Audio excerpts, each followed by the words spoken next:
Baik Bapak Ibu sekalian yang berbahagia, di dalam satu hadis baginda Nabi Muhammad sallallahu alaihi wasallam, qala al-mustawridu al-Quraisy 'inda Amr ibn As, sami'tu Rasulullah sallallahu alaihi wasallam yaqul, taqumus sa'atu war-rum aktsarun nasi faqala lahu Amr absir ma taqulu qala aqulu ma sami'tu min Rasulillahi sallallahu alaihi wasallam qala la in qulta dhalika inna fihim la khisalan arba'an innahum la ahlamun nas 'inda fitnatin wa asra'uhum ifaqatan ba'da musibatin wa awshakuhum karratan ba'da karratin wa khairuhum limiskinin wa yatimin wa dha'ifin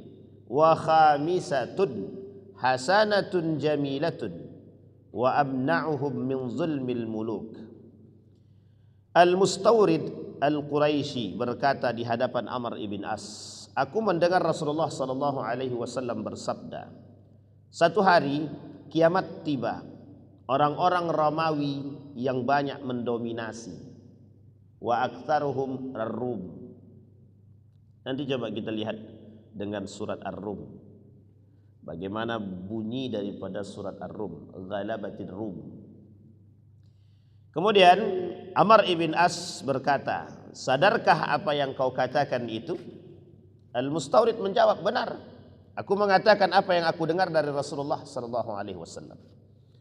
Maka Amr ibn As berkata, kalau begitu mereka ini memiliki 4 ciri. Mereka adalah bangsa yang paling ulet dalam menghadapi fitnah. Yang kedua, mereka adalah bangsa yang cepat bangkit apabila ditimpa krisis. Mereka adalah bangsa yang paling cepat bersatu setelah mereka tercerai-berai.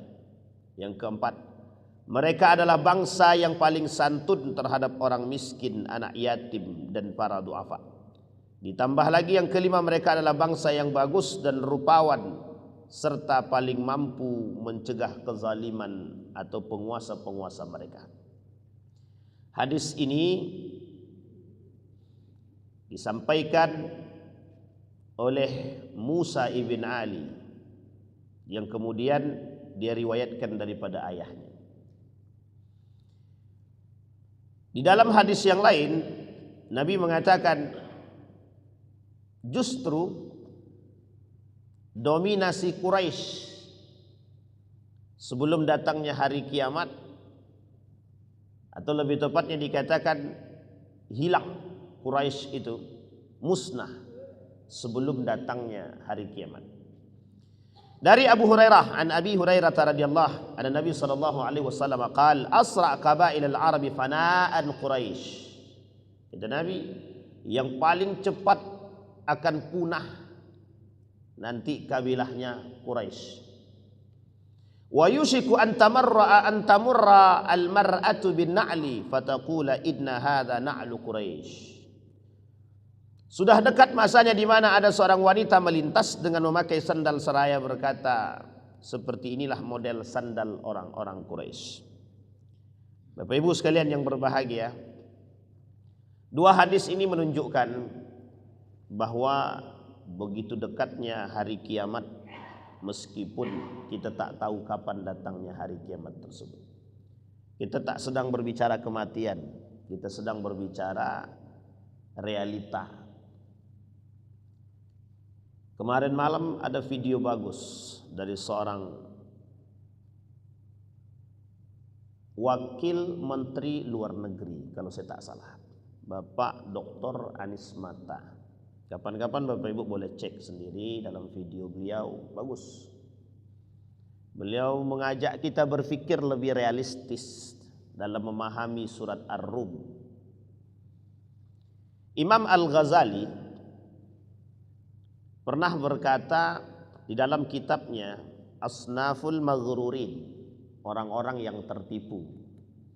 Di dalam kitab Asnaful Maghrurin ini ada setidaknya 4 kelompok orang yang tertipu. Satu di antaranya orang kafir. Yang kedua di antaranya adalah orang mukmin. Yang ketiga ulama. Yang keempat orang sufi.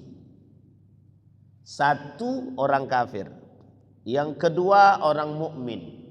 Yang ketiga orang sufi. Yang keempat ulama. Terserah, pokoknya 4 itulah. Di dalam poin yang pertama kafir itu ada 2 pembahasan.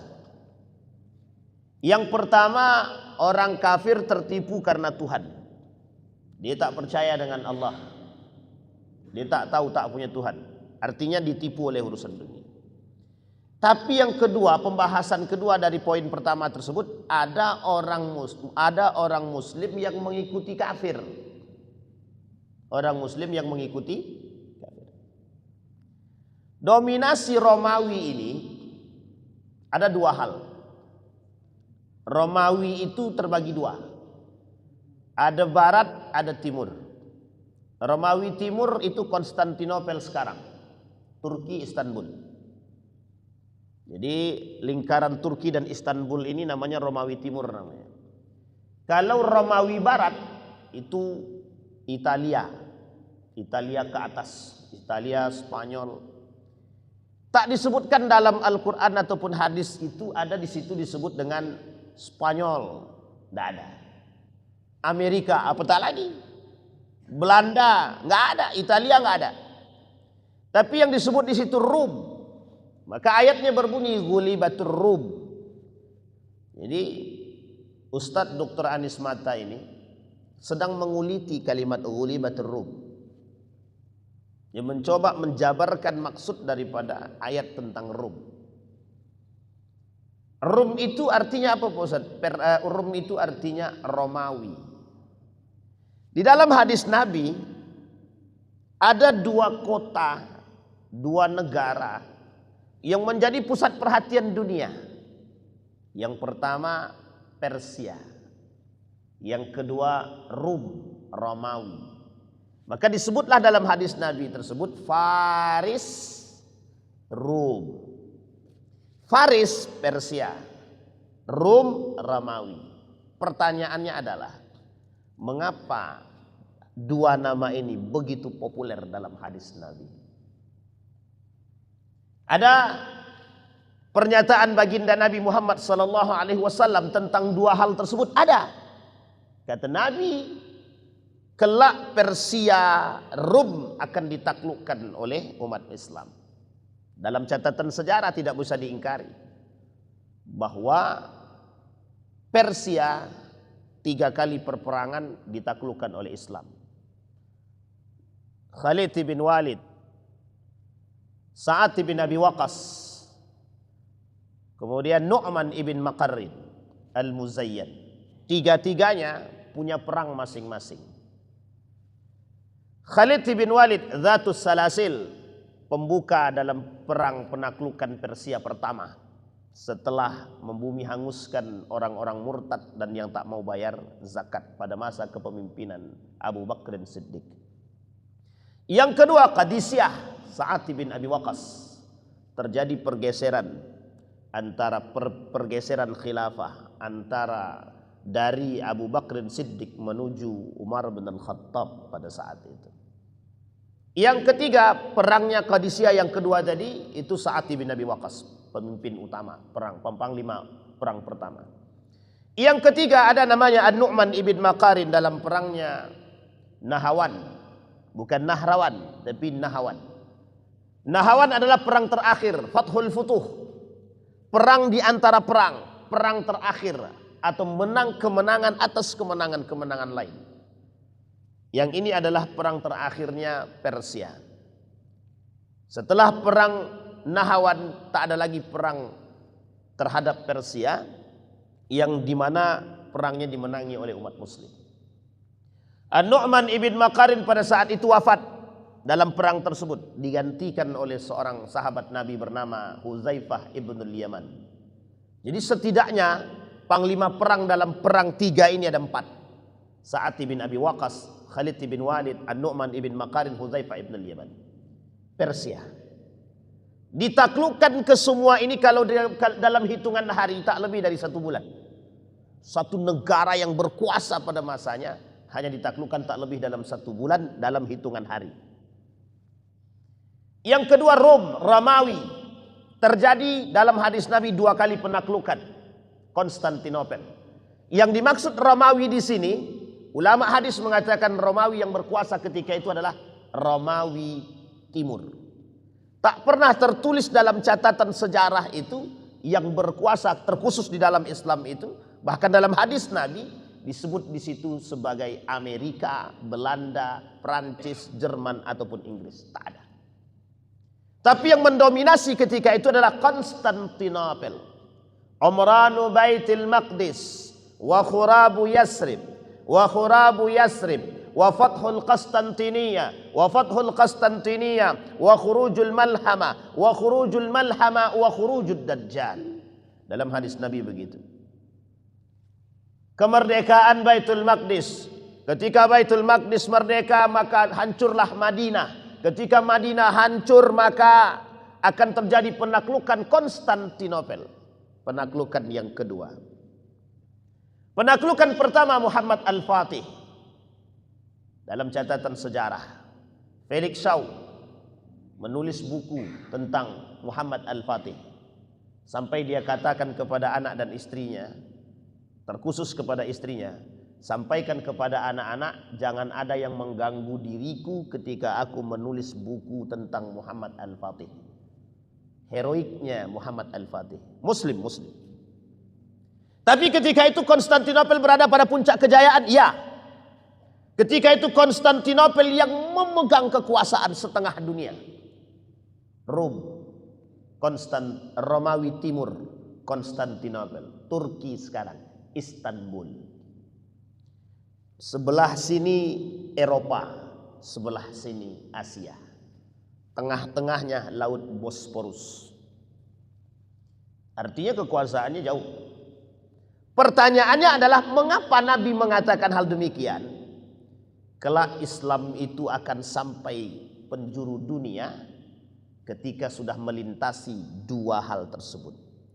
Ketika Islam berhasil menaklukkan Persia, begitu juga Konstantinopel, maka jalan menuju penyebaran Islam sangat-sangat luas. Karena 2 negara tersebut memiliki peradaban dan negara yang berkuasa pada masanya. Kekuatan heroik adikuasa. Kalau hari ini sebenarnya tak bisa digambarkan kekuatan mereka. Tak bisa disamakan dengan Amerika, tak bisa disamakan dengan Inggris.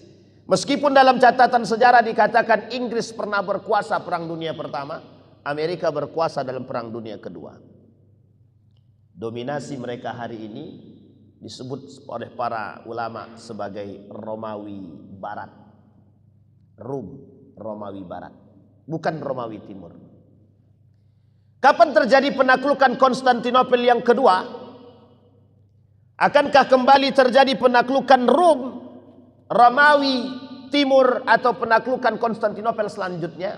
Dalam catatan sejarah ada. Konstantinopel ditaklukkan dalam 2 kali. Yang kedua itu tidak terjadi pertumpahan darah karena berperang bukan dengan senjata. Ulama banyak sekali mencoba berpikir tentang hal demikian. Tentang hadis-hadis seperti ini. Kembali kepada poin tadi. Kata Imam Al-Ghazali, orang kafir tertipu dengan Tuhan.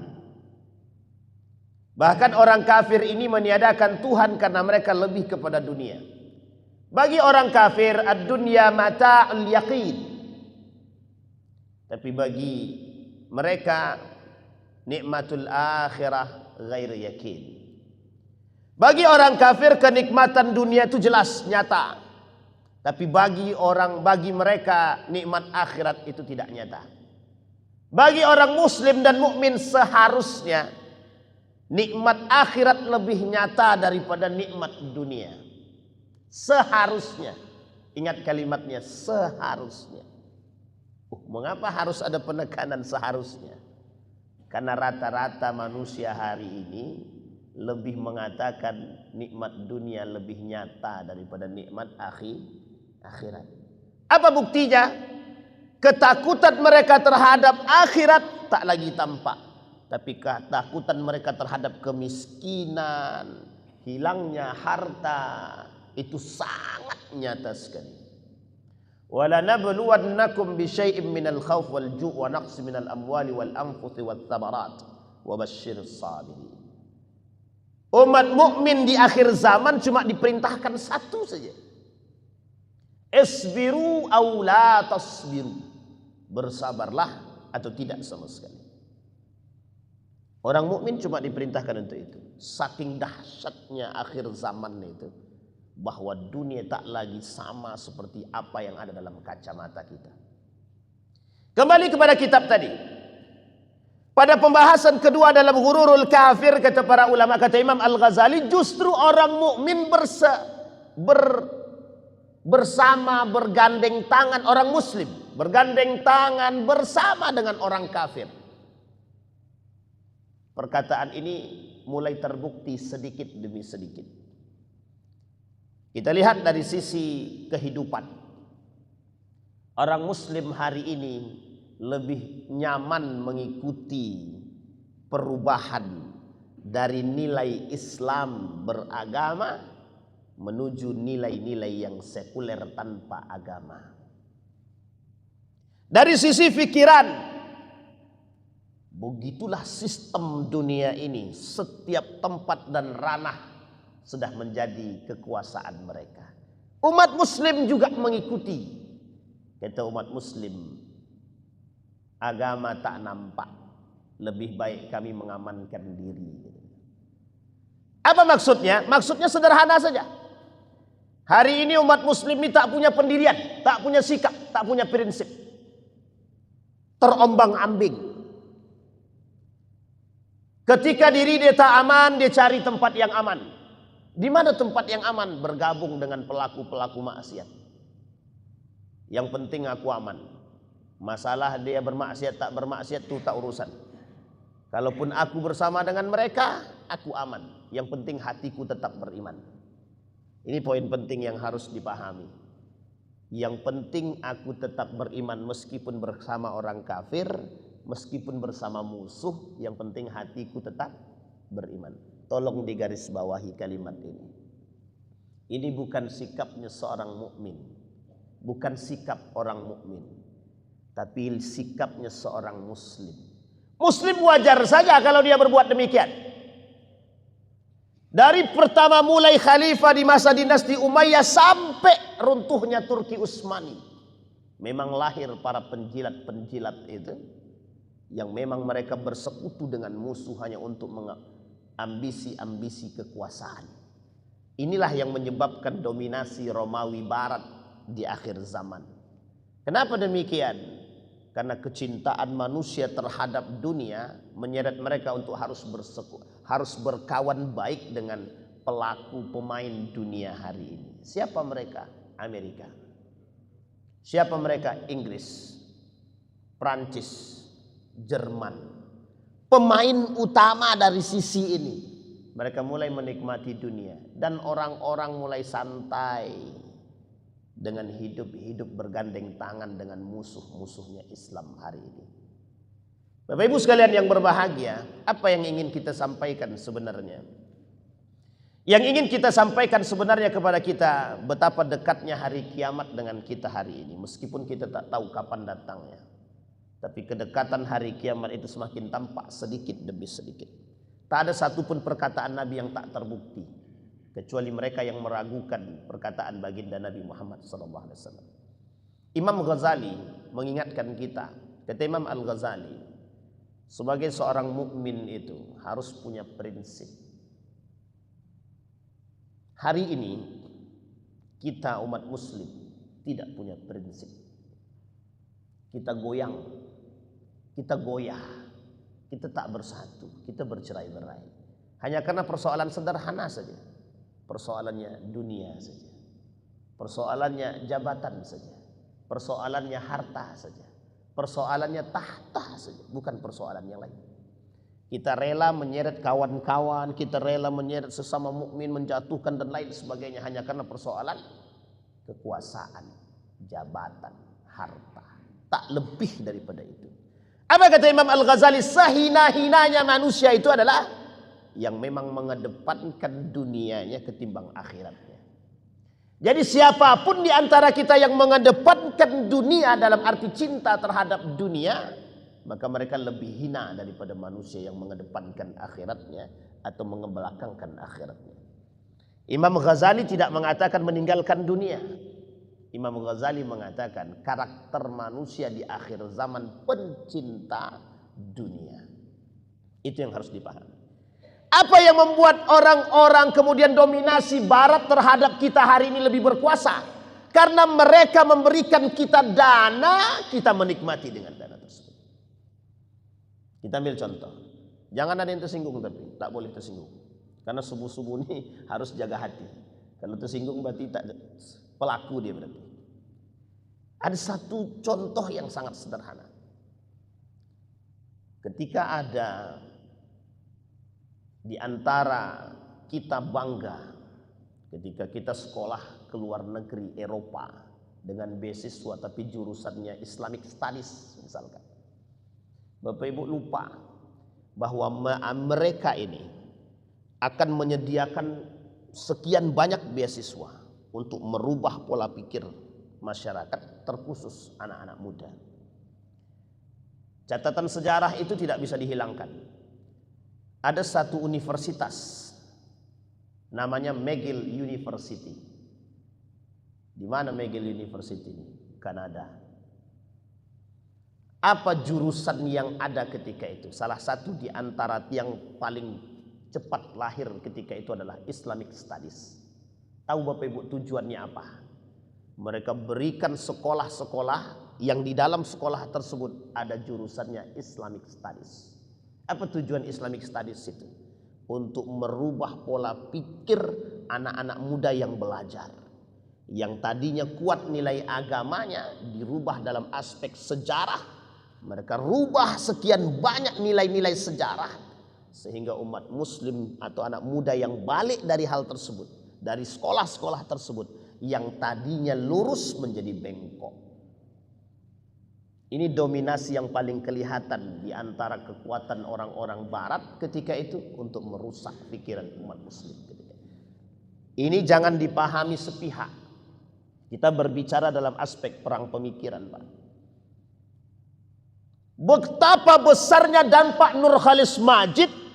Dari luar dia belajar, dia balik ke Indonesia, dia bilang sekularisasi dalam Islam. Apa yang terjadi hari ini?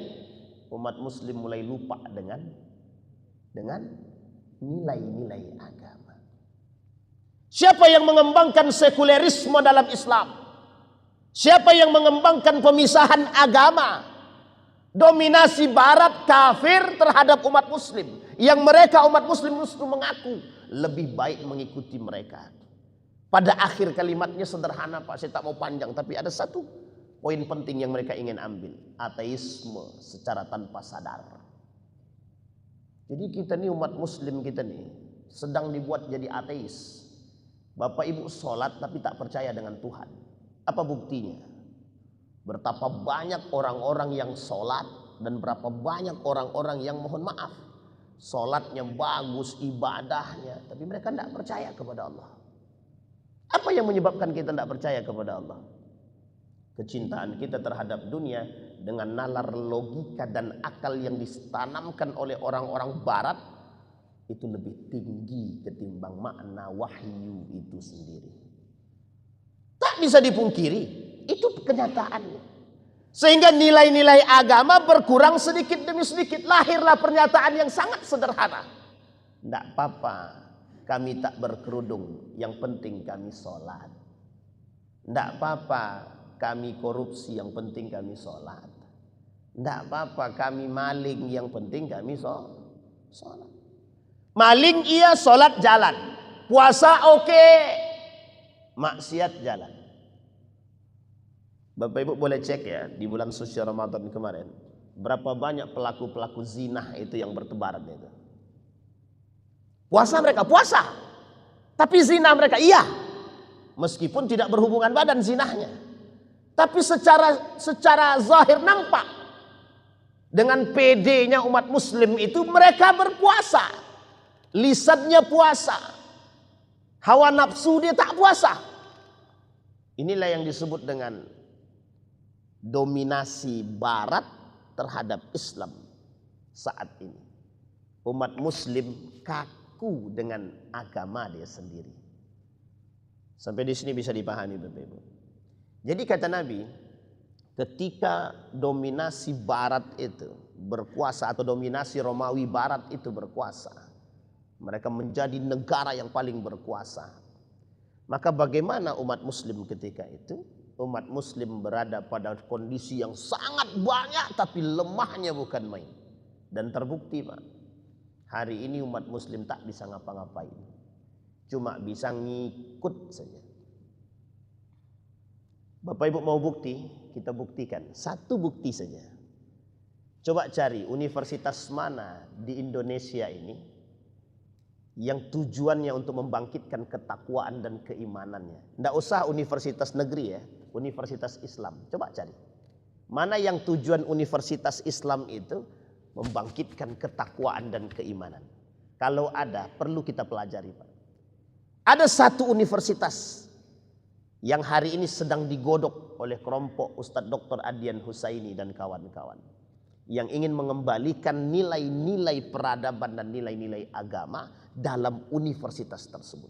Di tengah gejolak semua universitas, mereka sedang ingin menaikkan diri mereka, pamor mereka dengan kondisi-kondisi akademik yang cerdas tapi runtuh secara akhlak dan iman.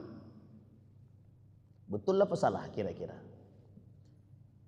Apa hasil daripada mahasiswa keluar daripada selesai mereka sekolah? Yang penting kami dapat kerja.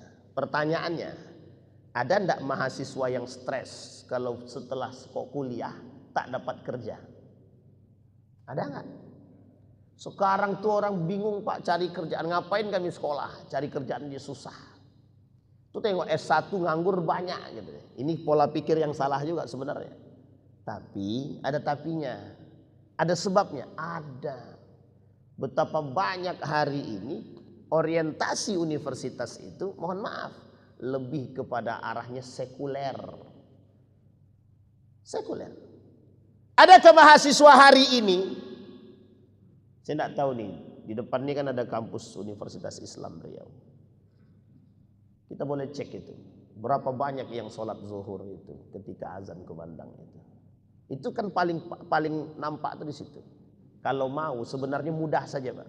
Rektor bilang, kata rektor, pokoknya setiap mahasiswa muslim wajib sholat di masjid.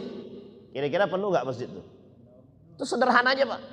Kalau mau rektornya ngambil kebijakan itu selesai itu.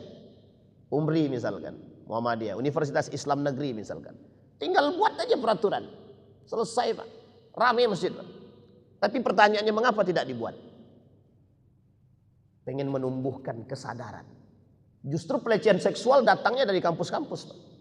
Terjadi di dalam kampus. Ya kita tidak bisa menyalahkan itu seutuhnya Ustaz, betul. Kita tak salahkan. Tapi nilai sekuler yang ditanam dalam universitas dan kampus-kampus tersebut, sekolah-sekolah tersebut, lembaga-lembaga tersebut sudah sangat mendominasi. Bahasa sederhana guru saya adalah, kalau masjid ini sudah mulai sunyi, berarti sekuler sudah mulai tinggi.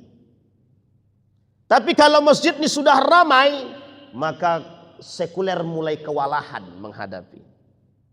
Tapi ternyata yang disampaikan itu terbukti. Betapa kita umat muslim hari ini tertipu. Kita muslim tertipu dengan urusan dunia. Tak salah kan ketika Imam Al-Ghazali mengatakan demikian. Tak salah. Padahal solusinya jelas, nyata. Kita ambil contoh sekolah-sekolah Islam misalkan, lembaga, tidak usah universitas. SMK Islam misalkan, SMK Muhammadiyah misalkan, Islam terpadu misalkan. Bisa nggak mereka menciptakan satu ruang lingkup yang islami? Sangat Pak. Sangat mungkin sekali. Tapi mengapa jarang dilakukan? Hanya sebagian kecil. Ini yang disebut dengan pola pikir. Maka peradaban Islam dengan peradaban Romawi, ada seorang profesor dari Cina. Beliau sedang mencoba mencari tahu tentang persoalan Romawi, peradaban Romawi dengan peradaban Islam. Ketika beliau membandingkan peradaban Romawi dan peradaban Islam, itu terletak hanya pada satu saja, cara pandang, kata beliau. Dan ketika Felix Shaw mengatakan sama, ternyata cara pandang. Ada seorang profesor bernama Profesor Dr. Hamid Fahmi Zarkasi. Beliau mengatakan betapa umat muslim itu, kenapa hari ini Islam berada dalam tekanan cara pandang. Cara pandang. Bahasa beliau sederhana, Islamic worldview. Cara pandang yang islami tak lagi dipakai oleh umat muslim, terkhusus orang mukmin itu sendiri. Maka wajar ketika Imam Al-Ghazali mengatakan pada poin yang kedua, bahwa kata Imam Al-Ghazali, persoalan ke depan adalah umat mukmin yang tertipu. Apa kata dia? Faslun fi ghururi asatil mu'minin, kata Imam Al-Ghazali. Ini fase yang tadi. Ketika umat mukmin tak lagi punya cara pandang yang islami dalam rumah tangga dia, tidak usah keluar lagi Pak, dalam rumah tangga saja tidak punya cara pandang yang islami, kata Imam Al-Ghazali, mereka sudah mulai tertipu dengan urusan tersebut. Kita lihat apa kata beliau, wa hum yattaqiluna ala afwillah wa yuhmiluna al-amal. Banyak orang-orang mukmin yang mengaku beriman itu mereka meremehkan amal, mereka meremehkan dosa, dan mereka menganggap remeh bahwa Allah itu Maha Pengampun. Kata mereka begini, kalau aku maksiat sekarang, nanti kan bisa tobat. Ada yang berpikiran demikian. Sekarang mengapa orang banyak berbuat dosa dan maksiat, dan mereka biasa saja, pede-pede aja. Justru sekarang orang ini maksiatnya terang-terangan, biasa-biasa saja Pak. Bapak tengok ada orang boncengan laki-laki perempuan biasa aja. Ada dosa mereka? Tidak ada. Dosanya ada, cuma mereka tidak merasa punya dosa gitu aja. Tahu tidak mereka dosa? Tahu. Mengapa mereka lakukan terang-terangan? Ada orang bulan puasa dia minum terang-terangan. Ada punya rasa malu dia? Punya. Tapi dia lakukan? Tidak. Kalau bahasa lainnya memang tidak punya rasa malu. Ada orang berzina, selingkuh, zina. Pertanyaannya, mereka punya rasa malu enggak? Enggak. Rasa malu itu ada, cuma tak keluar. Yang keluar itu apa? Pede. Jadi orang sekarang ini pede bermaksiat itu bangga.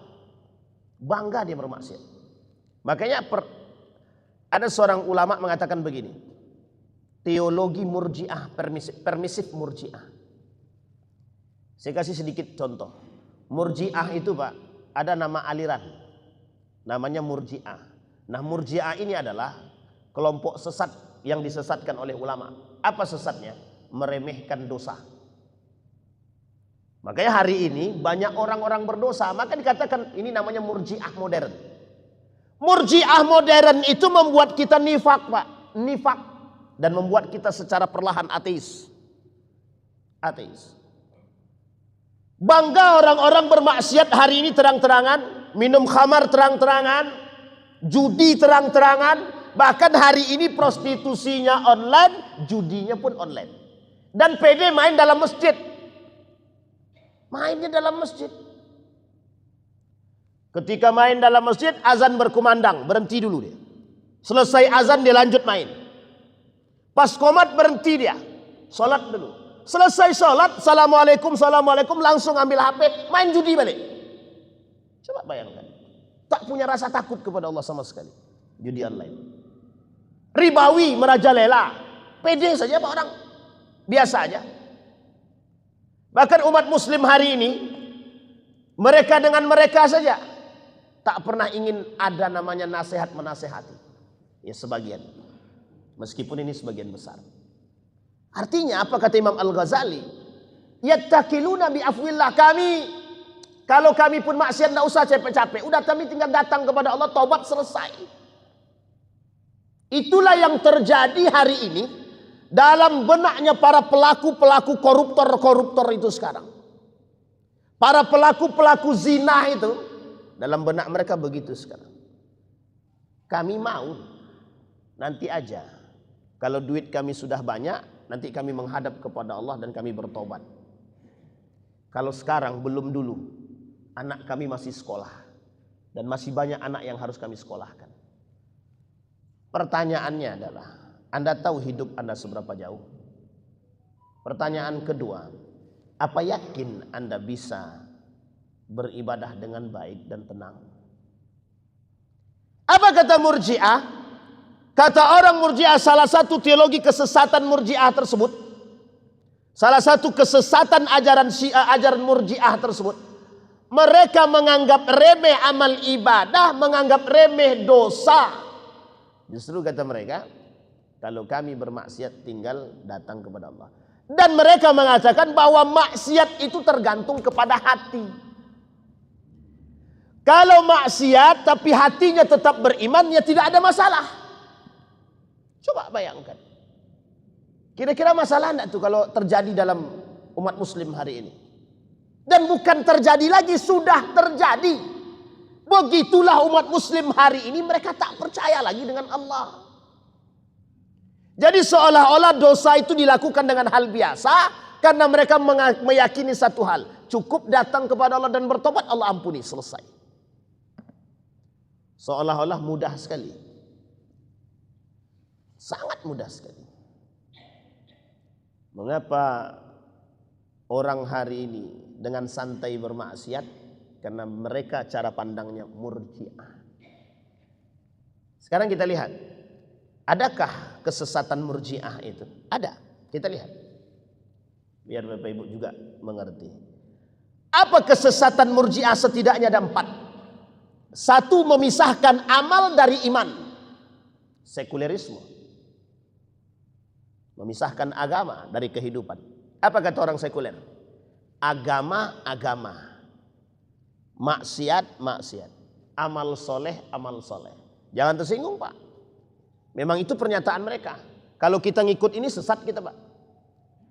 Orang kafir, sebaik apapun dia, bagus dia kasih kita hidup, dia banyakkan sedekah untuk kita.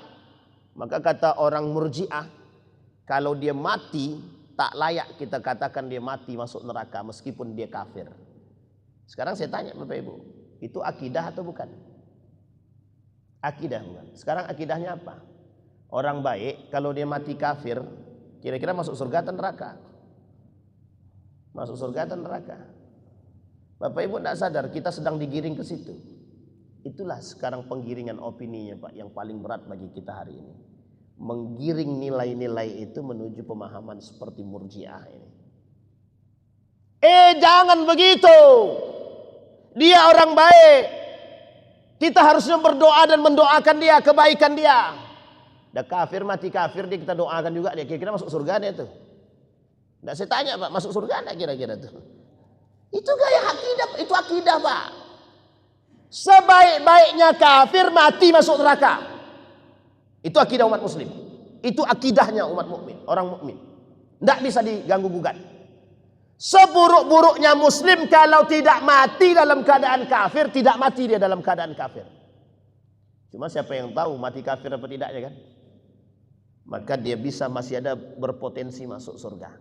Pertanyaannya, apakah kita tahu kita ini mati dalam keadaan kafirkah? Atau mati dalam keadaan musyrikkah? Atau mati dalam keadaan nifakkah? Kalau tiga-tiga ini terjadi pada diri kita, na'udzubillah, tsumma na'udzubillah, terjadi, kita kekal di dalam neraka. Apa bedanya dengan orang kafir? Jami'al munafiqina wal kafirina fi jahannam jami'an. Pertanyaannya sederhana, Pak. Apa bedanya kita dengan kafir? Kalau kita mati dalam keadaan kafir, mati dalam keadaan nifak, mati dalam keadaan musyrik, tidak ada bedanya sama sekali. Sama-sama kekalnya di dalam neraka. Perbedaannya satu saja. Sebelum mati, orang mukmin atau muslim bertaubat, baru dia berbeda dengan orang kafir tadi. Kalau tidak sama, itulah yang digiring ke kita hari ini. Inilah yang diinginkan dari umat muslim hari ini. Menjauh sedikit demi sedikit, memisahkan antara iman dengan amal. Lo punya amal, meskipun tidak rajin sholat, meskipun tidak rajin puasa, meskipun tidak berzakat, tapi kau punya amal soleh, insya Allah masuk surga. Kan enak begitu. Kalau sempat begitu tak perlu kita sholat Pak. Banyak aja lakukan perbuatan yang baik. Tidak perlu Bapak Ibu sholat, tidak perlu, kita cukup. Ada pemain judi, pejudi dia, tapi sedekahnya banyak. Sedekahnya banyak. Nah ini dilematis jawabannya sebenarnya ini. Ada pejudi, tukang judi dia, duitnya banyak karena selalu menang judi. Dia bangunlah masjid dari hasil judi tersebut. Sholatlah kita di situ. Masjidnya bagus. Apa kata orang-orang yang di dalam itu? Berkahlah buat orang-orang yang membangun masjid ini. Masjidnya dibangun pakai duit judi. Saya tanya Bapak Ibu, kalau masjid dibangun atas pakai duit judi bagaimana kira-kira?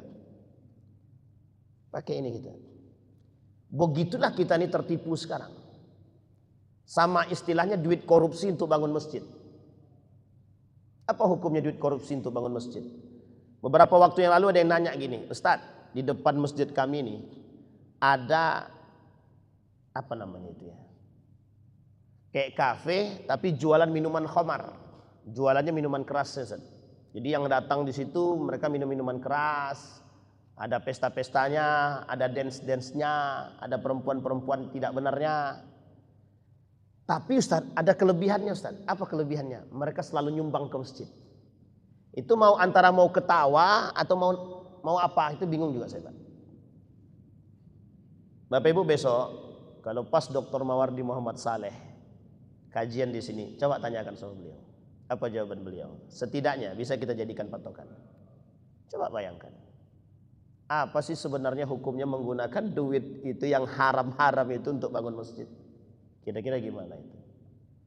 Jadi jangan dulu kita berbangga Pak. Persoalan kita bukan sederhana Pak. Berat. Karena kita berhadapan bersinggungan langsung dengan keadaan yang seperti ini. Inilah yang dimaksud oleh Imam Al-Ghazali, umat mukmin tertipu. Apa bedanya pernyataan? Orang mukmin yang bermaksiat. Salah satu maksiatnya orang mukmin itu adalah yang paling berat adalah menyekutukan Allah, tidak percaya kepada Allah. Yahudi jelas, Nasrani jelas. Tapi ini Muslim. Justru hari ini kita dibuat tidak percaya kepada Allah. Kata Ustaz Budi Ashari, itulah penyakit yang paling berbahaya di akhir zaman. Apa namanya? Ateisme. Ateis itu apa? Ustaz, KTP kami Islam. Kami sholat kok, betul. Tapi ketika Anda tidak percaya kepada Allah, yang mengatur rezeki kita Allah, yang mengatur hidup kita ini Allah. Kita tak pernah bayangkan, kita tak pernah hadirkan Allah dalam setiap gerak-gerik kehidupan kita. Itu termasuk yang tak percaya dengan Allah. Ini kalau kita kaji dari sisi kehidupan Pak, berapa banyak kita menjauhkan Allah dalam kehidupan kita. Hampir dalam setiap sendi kehidupan kita nih, kita tak hadirkan Allah. Apa dampaknya? Bapak Ibu lihat. Dari sekian banyak kerajaan Islam itu, semuanya runtuh. Saya kasih satu contoh. Yang paling bagus sekali. Bapak Ibu pernah dengar nama Muhammad Salahuddin Al-Ayyubi? Pernah dengar nama Muhammad Salahuddin Al-Ayyubi? Kalau tak pernah dengar berarti mencurigakan kita. Ini yang saya sampaikan ini masyhur semua nih Pak. Ini yang masyhur saja. Bapak Ibu tahu Muhammad Salahuddin Al-Ayyubi ini menaklukkan apa dia? Menaklukkan apa? Palestina. Salahuddin Al-Ayyubi, Palestina, Syam. Tahu Bapak Ibu, apa yang terjadi dengan Salahuddin Al-Ayyubi setelah 1 pekan kemudian? Dibunuh oleh kawan sendiri. Dibunuh oleh kawan sendiri. Ingat kalimat itu, kawan sendiri. Sama-sama menaklukkan Palestina, Syam, tapi mohon maaf, keluar dari tenda pagi-pagi, dia buka tenda itu tersebut, dia hirup udara tersebut, datang kawannya tadi. Ternyata kawannya apa? Cinta akan kekuasaan, dibunuhlah Salahuddin Al-Ayyubi di tempat. Coba bayangkan Salahuddin Al-Ayyubi. Bayangkan Pak, begitu Islam tuh Pak, mukmin deh. Dalam satu sejarah, ini harus kita ingat. Sebelum munculnya Imam Mahdi, sebelum turunnya Imam Mahdi, nah ini Pak ada isu bagus.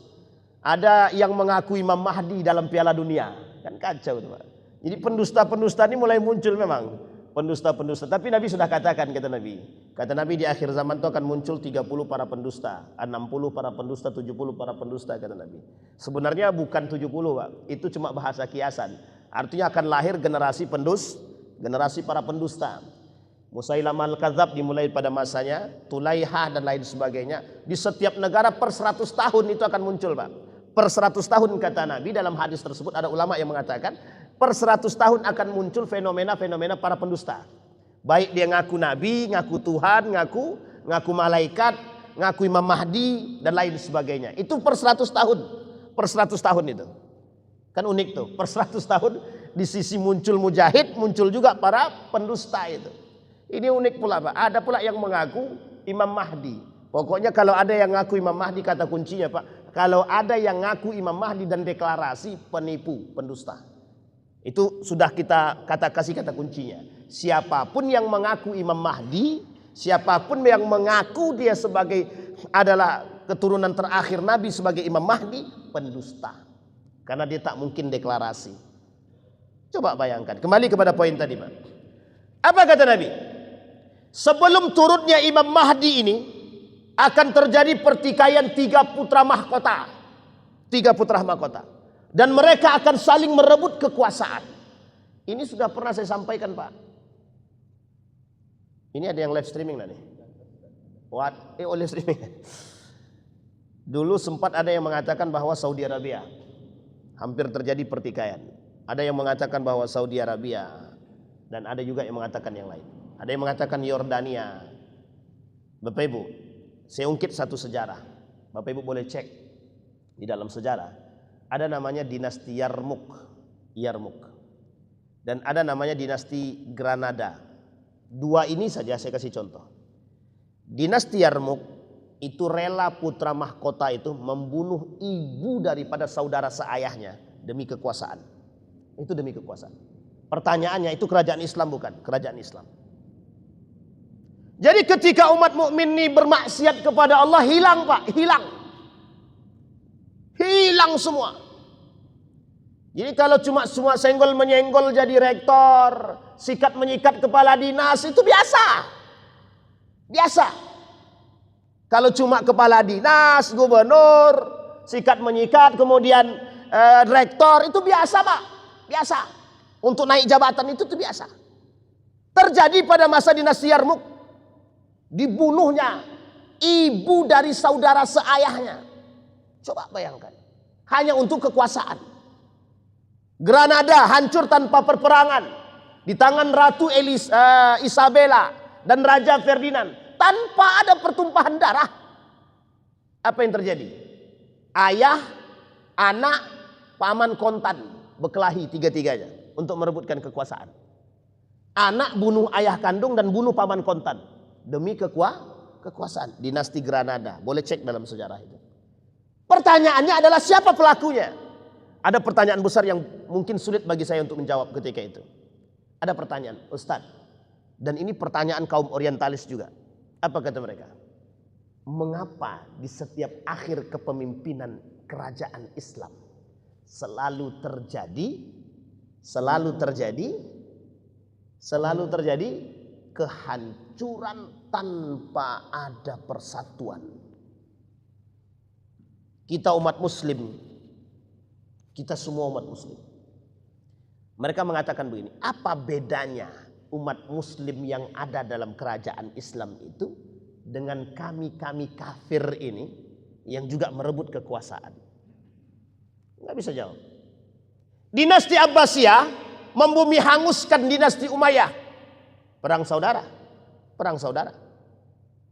Dinasti Abbasiyah, Safawiyah itu pernah dihancurkan. Dinasti Fatimiyah pernah dihancurkan oleh kerajaan dari Mesir. Pertanyaannya adalah yang melakukan siapa? Muslim, sama-sama muslim. Apa intinya? Apa tujuannya? Tujuannya satu, kekuasaan. Disinilah poin penting kita Pak. Maka kata Imam Al-Ghazali, mereka tertipu, dan ketika mereka bermaksiat kepada Allah, mereka sedang tertipu. Itu kita sekarang. Yattakilunal afwillah wa yuhmilunal amal. Orang mukmin hari ini, mengaku beriman hari ini, mereka sedang tertipu dengan ampunan Allah, seolah-olah ketika mereka bermaksiat tinggal datang kepada Allah dan Allah mengampuni mereka. Pertanyaannya adalah, apakah Allah akan mengampuni dosa mereka? Apakah Allah menerima taubat mereka? Itu yang menjadi pertanyaan kita yang hari ini kita tidak bisa jawab. Bapak Ibu bertobat kepada Allah, yakin Bapak Ibu diterima oleh Allah? Kalau sebagian ulama bilang kita wajib yakin, Ustaz. Oke, tidak ada masalah. Tapi setelah yakin itu bermaksiat lagi atau kita beramal soleh? Setelah bertaubat kita beramal soleh atau kita kembali kepada maksiat lagi? Kembali kepada amal soleh. Bukan tobat maksiat. Itu cuma ada dalam lagunya Wali. Dan ternyata lagu Wali itu terbukti hari ini. Bertobat pada Allah, datang ke Mekah, bersujud, menangis. Balik korupsi balik. Balik maksiat balik. Pulang dari Mekah, buka jilbab balik. Pulang dari Mekah, jadi setan balik. Bisa dipahami Bapak Ibu ya. Terakhir.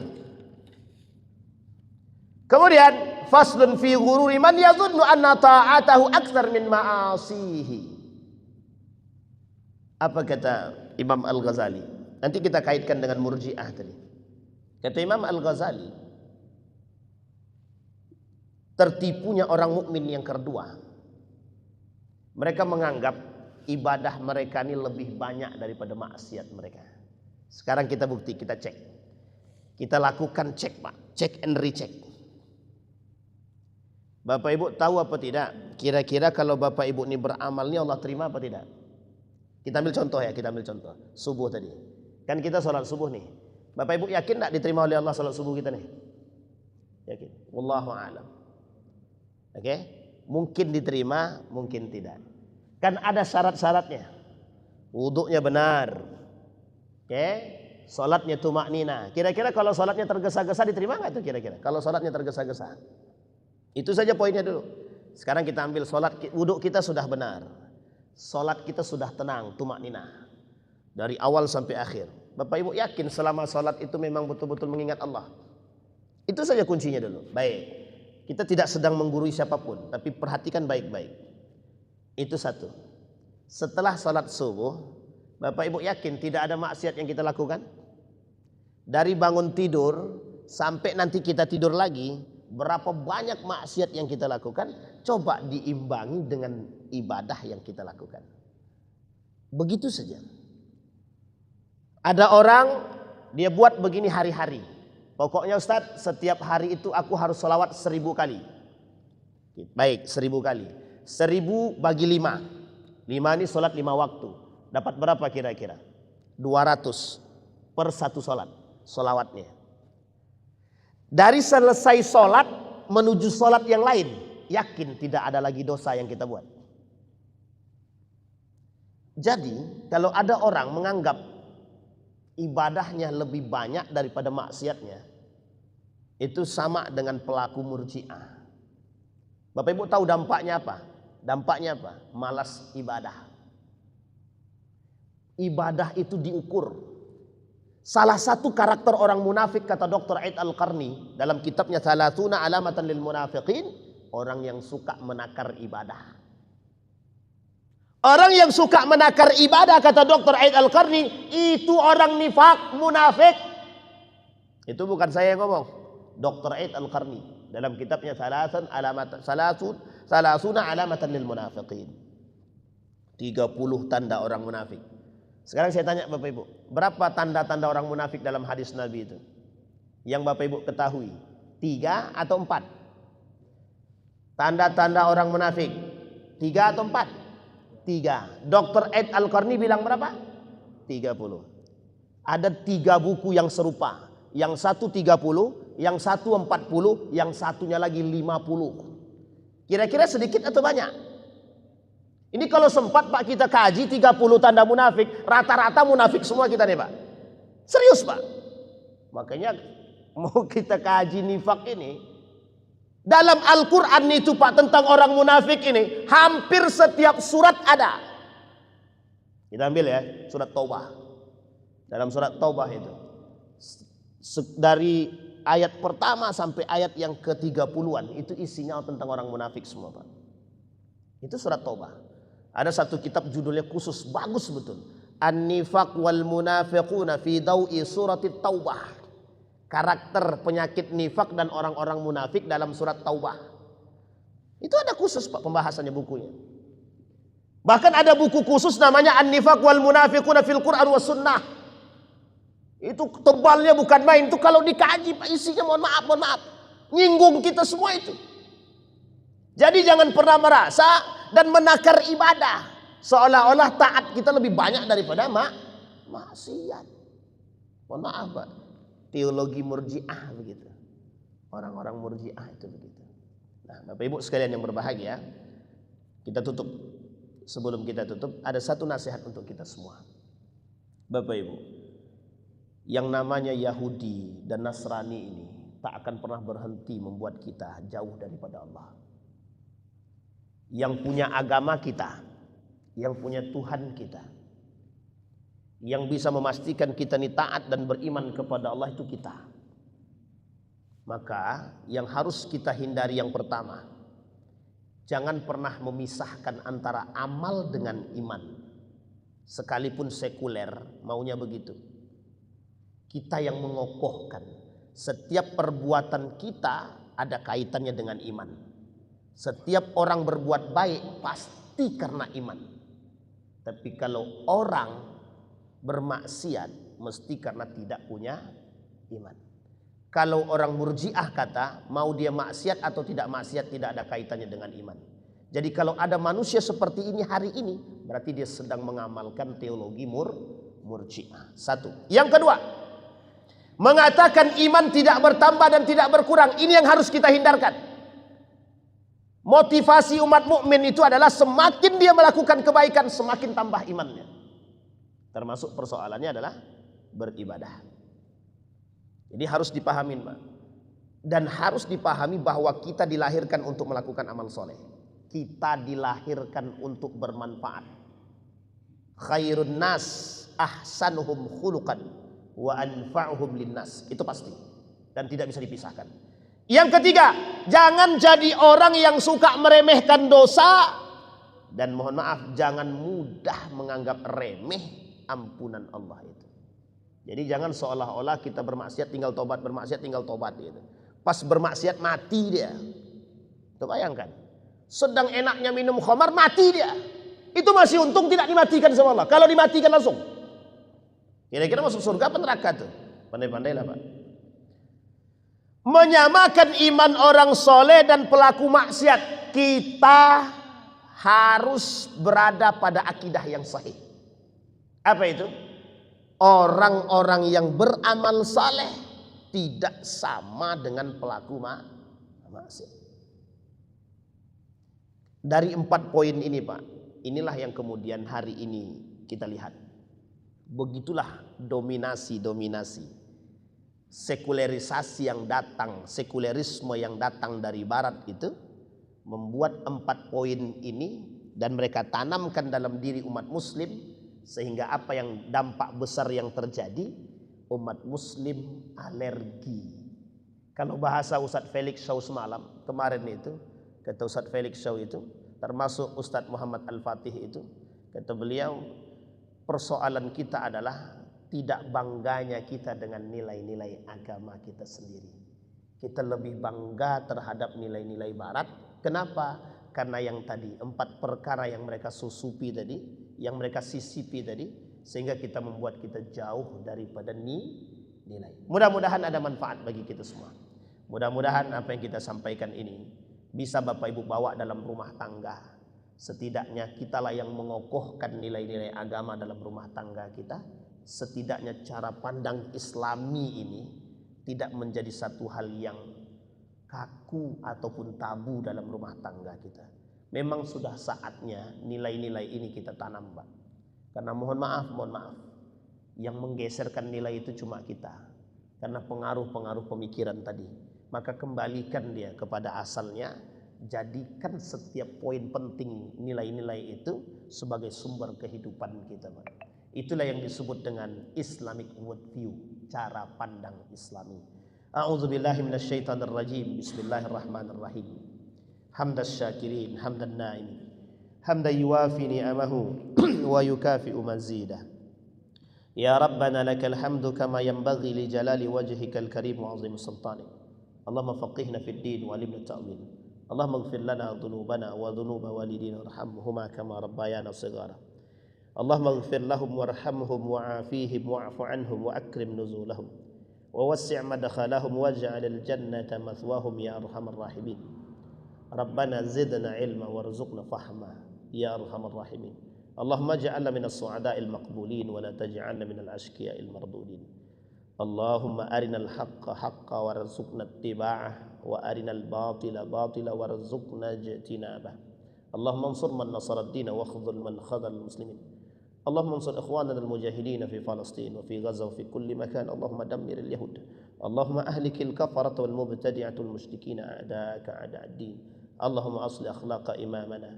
Allahumma rzuqna imaman adila ya arhamar rahimin. Rabbana atina fid dunya hasanah wa fil akhirati hasanah qina adzaban nar.